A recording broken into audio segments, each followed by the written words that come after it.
I really like chords, and I want to show you a few chord substitutions. What I mean by substitution is basically subbing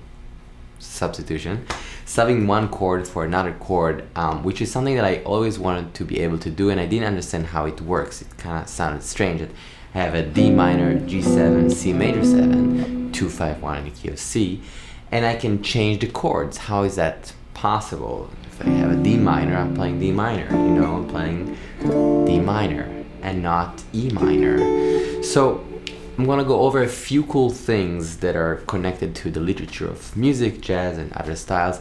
And this is kind of like things that I like to do. A lot of them are also affected by melody. So here's the first one. So I'm gonna just start basic. So I have D minor 7, G7, maybe 9 to C major 7, maybe the 6. So this is ground zero, or the beginning.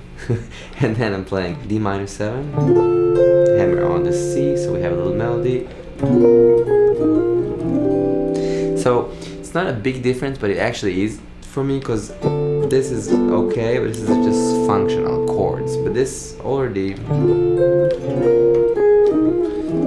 conveys melody, which in conjunction with harmony, it makes everything way cooler. I want you to see the path to this kind of flexibility, because I was very worried when I had D minor, play D minor, had G7, play G7, and it's not bad, but there's more to it, except you know, inversions, which are of course great. It's just like everything is possible because it's all sounds and colors. So this can be my, you know, D minor, and this can be my G7, and then this can be my resolution. There's a lot of options as long as we're flexible, as long as we're looking at the sounds as this path between point A to point B, tension and resolution. We can fill these gaps in different ways when we comp, when we solo, etc. So I think exploring that is a really useful tool. Instead of just thinking about the D flat 7, you can also think about A flat minor 7. So basically the 2 of that trident substitution. So you can play maybe D minor 7, maybe a little first inversion kind of thing, and then again this idea of the melody. When I adjust it even a little more, so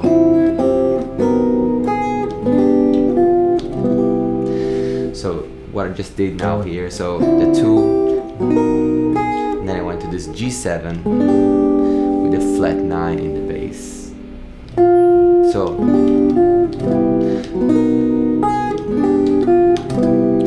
again, the melody,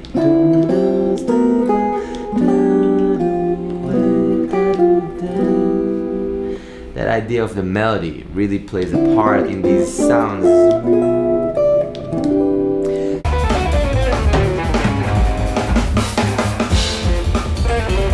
I want to invite you to the album release tour in Mexico and Europe. Please say hi.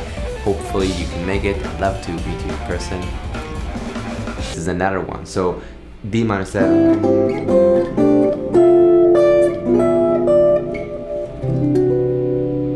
What I'm doing is D minor 7, first inversion, then I'm playing D minor 7 to E minor 7 to again D minor 7 to G7 13 flat 9.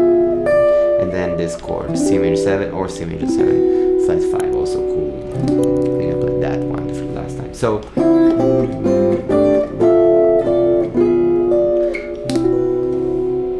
or also cool.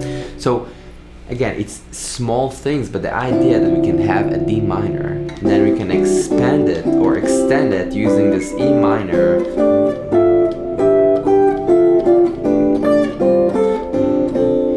Gives us a lot of room for melody. So again, D minor to E minor,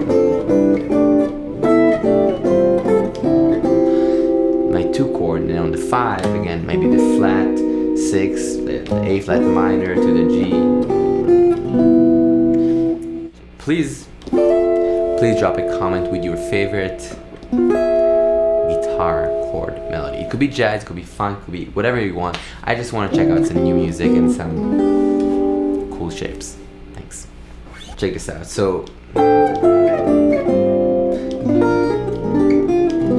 what I'm doing here is D minor, basically root position with the 11 on top to the D minor 7 9, then E minor to the D minor, same idea. So I'm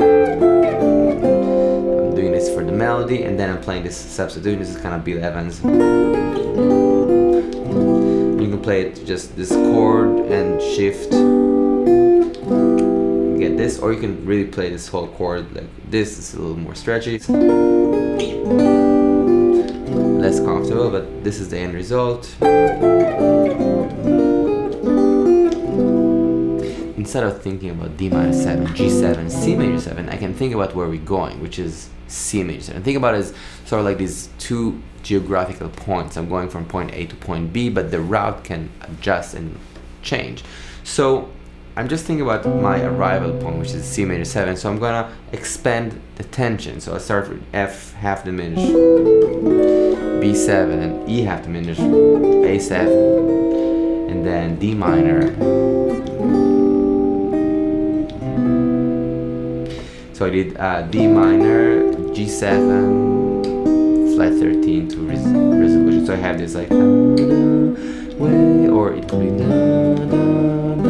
also fine. So check it out, slowly but surely. F sharp half diminished to B7, sharp 9, flat 9, E half diminished, same thing, and then 2 5.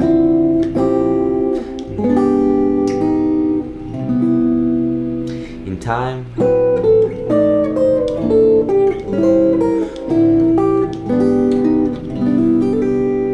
Of course, everything is adjustable, so as long as I know C major scale, I can adjust the melodies, right? So I can think about, instead of this is the top note in C major 7, this can be the top note, or this can be the top note, or this can be the top note. So there are many options, and I want to be flexible with that information as much as possible. We can also adjust the colors. So instead of D minor 7, you can say, it's a D7. I go one step further and I say D7 9, but even another step further and say, okay, E flat 7. So D7, and then G7.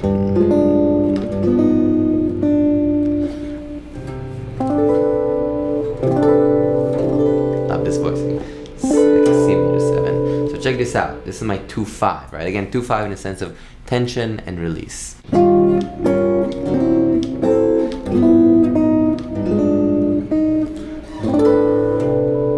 Of course, on a G7, I can do different things here. Flat 5, or flat 9, or flat 13. All these are optional things. And of course, the concept that I want you to see is that it's flexible. Again, of course, if you're singing and you're playing with a singer and it's D minor, maybe you should play D minor. But a lot of times, this is information for solo and also for reharm, and it's okay to be flexible even with a singer, as long as it's kind of quick. Right? So the idea is understanding that it's sounds, it's music, and you can adjust things, and you can make whatever sounds good to you at the end of the day. Thank you so much for checking out and listening. I hope it wasn't too hard, and